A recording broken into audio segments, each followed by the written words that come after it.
కేరళలో ఇది important subject, Hema committee అని ఒకటి జరిగింది. దీని వెనక కథ ఏంటంటే, అక్కడ ఒక నిర్మాత ఫైనాన్స్ నెంబర్ 1 నిర్మాత ఒక భావన అనే ఒక హీరోయిన్ను బుక్ చేసుకొని ఆమెను బాగా హరాస్మెంట్ చేసి వ్యాన్లోనే రేప్ చేశాడు. రేప్ చేస్తే హేమా కమిటీని వేసి నిజాలు తెలుసుకొని అతన్ని జైలుకి పంపించారు.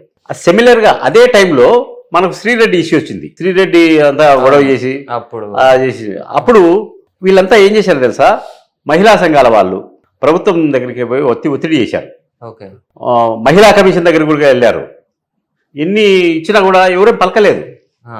అప్పుడు వీళ్ళు హైకోర్టులో ఒక వాద్యం వేసి వాదించి ఒక హై స్టాండర్డ్ కమిటీని ఏర్పాటు చేసుకున్నారు. అందులో మన ఈ యాక్ట్రస్ యాంకర్ ఝాన్సీ కూడా ఉంది.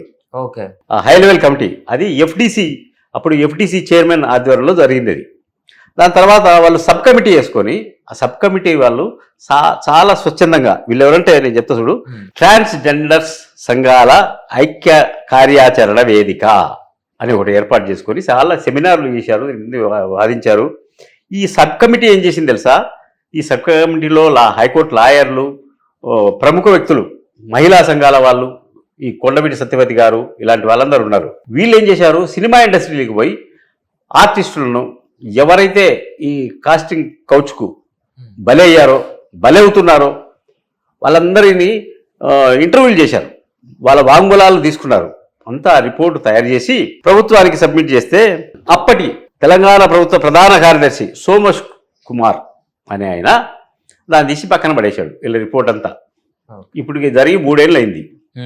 దాని గురించి గతి లేదు. మళ్ళీ ప్రభుత్వం మారింది, కొత్త ఎఫ్డిసి చైర్మన్ వచ్చాడు. ఇప్పుడు మళ్ళీ ఈ కాస్టింగ్ కౌచ్ అనేది మళ్ళీ తెర మీదకి వచ్చింది. ఉలుకు పలుకు లేదు. అంటే దాన్ని పక్కన వేయడానికి కారణం ఏంది, ఇందులో మహామహులు ఉన్నారు.